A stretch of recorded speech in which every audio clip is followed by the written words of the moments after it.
வணக்கம் மக்களே, மீண்டும் உங்களை சந்திப்பதில் பெரும் மகிழ்ச்சி. தேரா இஷ்க் மே தனுஷ், கீர்த்தி சேனன், பிரகாஷ் ராஜ் மற்றும் பலர் நடித்து ஏஆர்ஆர் அவர்களின் இசையில் ஆனந்த் ராய் இந்த படத்தை இயக்கியிருக்காங்க. இந்த படத்தோட ஒன்லைன் என்னன்னு பார்த்தீங்க அப்படின்னா, இதுக்கு முன்னாடி இந்த படத்தோட சாராம்சமோட வெளிவந்த ராஞ்சனா தனுஷ் அவர்களுக்கு ஒரு நல்ல பேர் வாங்கி கொடுத்த படம்னு சொல்லலாம். ஸோ அந்த படத்தில் என்ன கான்செப்டோ அதே தான் கிட்டத்தட்ட இதுலேயும். ஒரு மூர்க்கமான, அதிக கோபம் உடைய, யாருக்குமே பயப்படாத ஒரு ஹீரோ இந்த வேலை வெட்டிக்கும் போகாமல் சுற்றி திரியிறான். அவனுக்கு காதலிக்கணும்னு ஆசை இருந்தால் கூட அந்த மாதிரிலாம் அவன் கேரக்டருக்கு எந்த பொண்ணு செட் ஆகாமல் இருக்குது. ஸோ அப்போ வாழ்க்கையில் குறிக்கிற ஒரு பொண்ணு தான் நம்ம ஹீரோயின். அவளுக்கு வயலன்ஸை க்யூர் பண்ண முடியும் அப்படின்ற ஒரு விஷயத்த ப்ரூவ் பண்ணணும், அதுக்கு தான் அவள் டாக்டரேட் வாங்கணும்னு நினைக்கிறான். ஸோ அப்படிப்பட்ட ஒருத்தனா தனுஷ் மாட்டும் போது இவளுக்கு எக்ஸ்பெரிமெண்ட் பண்ணுறதுக்கு ஒரு பையன் வேணும், ஒரு கேரக்டர் வேணும். அது தனுஷ்க்கு காதலிக்க ஒரு பொண்ணு வேணும். ஆப்வியஸ்லி இந்த ஒரு அரேஞ்ச்மெண்ட்டோட அவங்க 2 பேரும் பழக ஆரம்பிக்கிறாங்க. அது சந்தர்ப்ப சூழ்நிலையில் தனுஷ்க்கு அவன் மேலே ஒரு மிகப்பெரிய காதலை உண்டாக்குது. அவரால் அதை தவிர்க்கவும் முடியல. இவங்களுக்குமே அந்த டாக்டரேட்டும் கிடைச்சிருச்சு. டாக்டரேட் கிடைச்சதுக்கப்புறம் இவங்க இது வரைக்கும் எப்படி தனுஷை பார்த்தாங்களோ அதே மாதிரி தான் கண்டினியூஸாக நடக்குது. பட் சந்தர்ப்ப சூழ்நிலையில் அது எல்லாமே மாறி போகுது. ஒரு ஸ்டேஜில் ஹீரோயினோட அப்பா கிட்ட வந்துட்டு தனுஷ் பேசும்போது, நீ ஒரு வேலை வெட்டி இல்லாமல் இருக்க, நான் ஒரு ஜாயின்ட் செக்ரட்டரி, நீ அட்லீஸ்ட் இந்த யூபிஎஸ்சியில் ஒரு ப்ரிலிமினரிஸை கிளியர் பண்ணிட்டு வா அப்படின்னு சொன்னோன்னா ஹீரோ வெகுண்டலேருந்து ஹீரோயின் கிட்ட சேலஞ்ச் பண்ணிட்டு, நான் ஒரு நாள் இந்த எக்ஸாமை பாஸ் பண்ணிட்டு ஒன்று ஃபோன் பண்ண, அதை ஃபோன் பண்ண மாட்டேன், அப்படி நான் ஃபோன் பண்ணும்போது நீ எடு அப்படின்னு சொல்லிட்டு போயிடுறான். பாஸும் ஆயிடுறான். ஃபோன் பண்ணும்போது எடுக்க முடியாத சூழ்நிலையில் ஹீரோயின் இருக்காங்க. ஏன்னா ஹீரோயின் ஒரு பையனை காதலிச்சு அவனோட எனக்கு என்கேஜ்மெண்ட் நடக்குது. இதுக்கப்புறம் இந்த கதை எதை நோக்கி போகுது, எப்படி போகுது அப்படின்றது தான் படத்தோட ஆன்லைன்.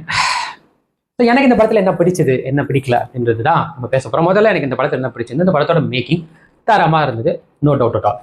ரெண்டாவது, இந்த படத்தோட பெர்ஃபார்மன்ஸ். தனுஷ் எப்படிப்பட்ட ஒரு ஆகச்சிறந்த நடிகர்ன்றது எல்லாருக்குமே தெரியும். ஸ்டார்டிங் ஃப்ரம் காதல் கொண்டேன்லேருந்து அவரோட நடிப்புக்கு எல்லா படமுமே ஒரு சிறந்த எக்ஸாம்பிள் தான். ஸோ அது வகையில் இந்த படம் சிறந்த படம் தான். அவரோட ஆக்டிங்லாம் ஒவ்வொரு சீனுமே கண்ணில் ஒத்திக்கலாம் அளவுக்கு தான் அவரோட நடிப்பு இருந்தது. குறிப்பாக இந்த ஹீரோக்கும் ஹீரோயினுக்கும் நான் சொல்லலாம், அந்த ஃபோன் கால், அந்த சீன் நீங்கள் பார்த்தீங்கன்னா முகத்தில் அவ்வளோ விதமான எக்ஸ்பிரஷன்ஸ் ஒரே டைமில் கொண்டு வரணும், பர்ஃபெக்டாக பண்ணியிருப்பாரு. பெஸ்ட் ஆக்டிங்னு சொல்லலாம். ரெண்டாவது, கீர்த்தி சேனன்.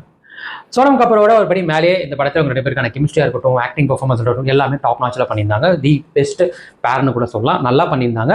நிறைய சீனில் அவங்க ஒரு குற்றவுணர்ச்சியோட, ஒரு கில்ட்டோட தான் அவங்க கடந்து போகிற மாதிரி ஒரு செகண்ட் ஹாஃப்லாம் இருக்கும். ஃபர்ஸ்ட் ஹாஃபில் பார்த்தீங்கன்னா தனுஷை பார்த்து பயந்து, அதாவது அவங்க கிட்ட ரொம்ப இதாக இருந்தால் ஏதோ ஒரு கடத்தில் அவங்க கிட்ட அந்த காதல் கடுமையாகும்ன்ற ஒரு பயத்தோடையே அவங்க கடந்து போகிற மாதிரி விஷயமும் இருக்கும். பிரமாதப்படுத்தியிருந்தாங்க. அதோட கோ ஆர்டிஸ்ட் எல்லாருமே நல்லாவே பண்ணியிருந்தாங்க, யாரையுமே குறை சொல்ல முடியாது. பட் இது எல்லாத்தையும் தாண்டி முதன்மையாக எனக்கு தெரிஞ்சது பிரகாஷ் ராஜோட ஆக்டிங்.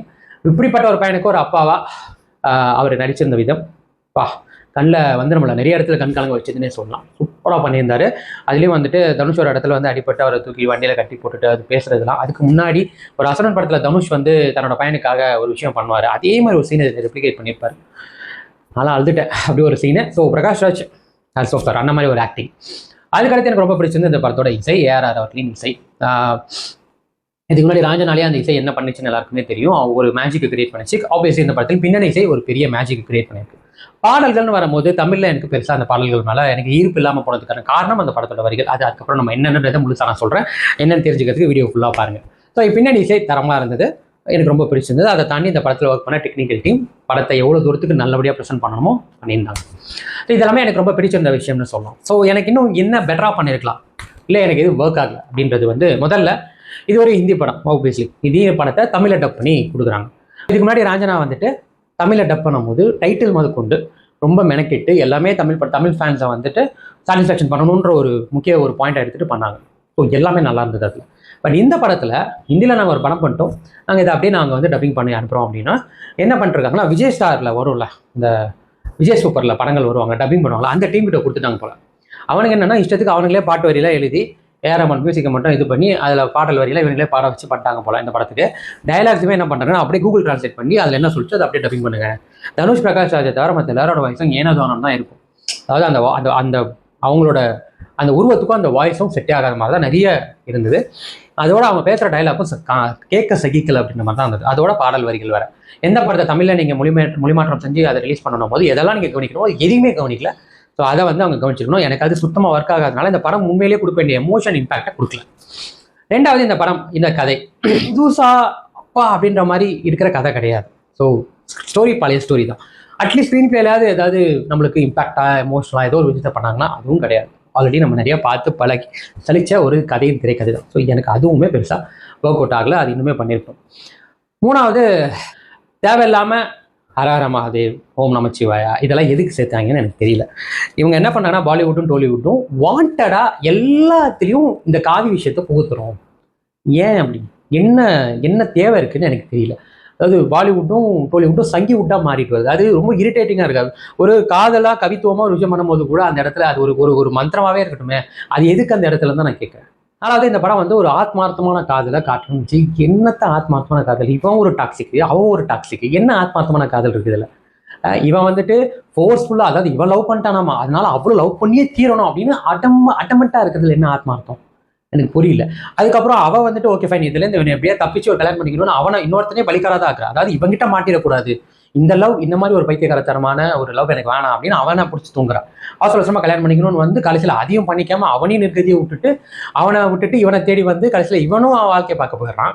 இவன் வந்துட்டு அவங்க அப்பாவோட விருப்பத்துக்காக அவனை அது அப்போ இது பேர் என்ன? உனக்கு பிடிக்கல கல்யாணம் பண்ணக்கூடாதுன்னா கல்யாணம் பண்ணியாமல் இவனை தேடி கண்டுபிடிச்சி கல்யாணம் பண்ண அப்படியும் இல்லை. அவங்க அப்பா வந்து முடியாமல் இருக்காருன்னு அவனை கல்யாணமும் பண்ணிக்கிறான். அப்புறம் இவனுக்காண்டி அவங்ககிட்டயே படுத்து புள்ளையும் பெற்றுக்கணும்னு நினச்சி அந்த புள்ளைய கொண்டு போய் இவன் என்ன கர்மாந்திர காதல்றாது? கலீஜா இல்லை, இது டிஸ்கஸ்டிங்காக இல்லை அது கேட்குறப்பவே. காதல்னா ஒன்று, இவன் விட்டுட்டு போயிட்டான், இவன் விட்டுட்டு போனதுக்கப்புறம் தான் அவனோட அருமை தெரியுது. ஃபைன், கல்யாணம் பண்ணிக்க உனக்கு மனசு இல்லை, வந்துட்டு தேட தானே செய்யணும். அவன் எங்கே இருக்கான் எங்கே போனான்னு தேடணும். அதை பண்ண மாட்டாங்க. எப்போவுமே இந்த ஹீரோஸ் எல்லாம் ஒரு மயிர் பண்ணுவானுங்களா, லவ் பிரேக்கப் ஆகிட்டா ஒரு கர்மாந்தரத்துக்கான ஒரு டெம்ப்ளேட் இருக்கல, குடிப்பான், தண்ணி அடிப்பான், வாழ்க்கையை சரிச்சுப்பான், கூட இருக்கவங்களாம் நாசம் பண்ணுவான். அந்த மாதிரி இந்த அம்மா, அதாவது இவங்க தண்ணி அடிக்கிறது தம் அடிக்கிறது இதெல்லாம் இருந்து அப்படி இதுதான் இந்த கதையோட ஒரு ட்விஸ்ட்னு சொல்லுவோம். இருந்து அவங்க ஒரு வேலையும் பார்த்துட்டு இருப்பாங்க. அதுக்குள்ளேயும் வந்து அவங்க இதெல்லாம் பண்ணி கடைசியில் வந்து எப்பவும் போல அந்த படத்தில் எப்படி தனுஷ் இருந்தாரோ இதுலேயும் வந்து 2 பேரும் ஹீரோ ஹீரோயின் 2 பேருமே மறுகையா. குழந்தை வந்து அவங்க அப்பா இருப்பார். ஏன்னா தேவையில்லாம அவன் வாழ்க்கையை கெடுத்து அவன் கையில் ஒரு குழந்தைய கொடுத்து இதுல என்ன ஆத்மார்த்தமான காதல் மயிர் இருக்குன்னு எனக்கு தெரியல. இன்னைக்குள்ள அதாவது இவங்க சொல்லுவாங்க நம்ம தான் உண்மையிலேயே நம்ம உண்மையா நேசிச்ச ஒரு காதல் நம்ம ஜென்ரேஷன்லேயே நம்மளுக்கு தான் கடைசியா இருக்கும் போல. ஐயோ இதுவே கேவலம் தான், இந்த கர்மாந்திர காதலே கேவலம் தான். நீ என்ன பண்ணியிருக்கனா அவளை ஒரு கட்டத்தில் அவளை டார்ச்சர் பண்ணி ஓட விட்டுருக்க, நீயே ஒரு பெரிய டாக்ஸிக்கு. அது என்னன்னா நான் சைக்காலஜிக்கலாக டாக்டரேட் வாங்கியிருக்கேன்னு சொல்லி அது வந்து ஒன்று புரிஞ்சுக்கிட்டுருவேன்னா நான் வந்து எப்படி தெரியுமா என்ன மாதிரி தெரியுமா, அதுவுமே ஒரு டாக்ஸிக் தான். நீங்கள் 2 டாக்ஸிக்கு சேர்ந்து உண்மையிலேயே கெடுத்தது அந்த நடுவில் உங்கள் 2 பேரும் நடுவில் வந்து அவனோட வாழ்க்கையை தான். ஆப்வியஸ்லி இது ஒரு கதை, இதுல ஒரு ஆத்மார்த்தமான காதல், புனித காதல், கவித்துவமான காதல், ஒரு மயிரும் இல்லை, காதலே கிடையாது இது. ஆக்சுவலி 2 டாக்ஸிக் மென்டாலிட்டி பைத்தியக்காரங்க நடுவில் நம்ம சிக்கிட்டோம் அப்படின்றது தான். ஸோ இதெல்லாம் தவிர்க்க வேண்டிய ஒரு விஷயம் தான். மறுபடியும் இந்த மாதிரி ஒரு விஷயத்தை புகுத்தி இப்போ உள்ள யங்ஸ்டர்ஸ்க்கு இதுதான் காதல்ன்றத தப்பான விபத்தை கொடுக்காதீங்க, அவ்வளோதான் நான் சொல்லுவேன். ஸோ கம்ப்ளீட்டாக இதெல்லாம் அவாய்ட் பண்ண வேண்டிய ஒரு விஷயம் தான். எனக்கு இது சுத்தமாக எதுவுமே ஒர்க் அவுட்டே ஆகலை. ஸோ ஓவராலாக எனக்கு இந்த தமிழில் டைட்டில் வைக்க கூட உங்களுக்குலாம் வலிக்குது இல்லை, இவ்வளோ அலட்சியம் இருக்கணும். எதுக்கு இவங்களுக்குலாம் தமிழில் டைட்டில் வச்சுட்டு கர்மம் தனுஷம் கொஞ்சம் பார்த்தே வர போகிறாங்க, இவங்களுக்கு பேர் டைட்டில் வேறு தமிழ் வைக்கணுமான்ற ஒரு தெனாவுட் இவ்வளோ ஆணவம். ஸோ தனுஷோட இந்த டைட்டில் சொல்ல கூட விருப்பப்படல. ஸோ இந்த படம் எனக்கு எந்த அளவுக்கு ஒர்க் ஆச்சுன்னு பார்த்தீங்கன்னா 100க்கு வந்து நான் ஒரு 30 கொடுப்பேன், அவ்வளோதான். அதை தாண்டி ஒன்றுமே கிடையாது. இந்த 30மே பிரகாஷோட ஆக்டிங்கும் ஏஆர்ஆரோட பின்னணி இசைக்கு மட்டும்தான். ஸோ முடிஞ்சால் இதெல்லாம் தவிர்த்துட்டு ஓடிடியில் வந்ததுக்கப்புறம் பார்த்துக்கோங்க, ஃபார் பெட்டர். அவ்வளோதான், பார்க்கல. மீண்டும் மழை தவிர உண்மையிலேயே ஒரு நல்ல படம் வரும்ன்ற நம்பிக்கையோட, நல்ல திரைப்படம், நல்ல விமர்சனம், நல்ல முன்னோட்டத்தோட உங்களுக்கு சந்திக்கிறேன். உங்கள் விஜய் கிராத்தின் இது நம்ம ஷோ ஃபெயில் வந்து போச்சு.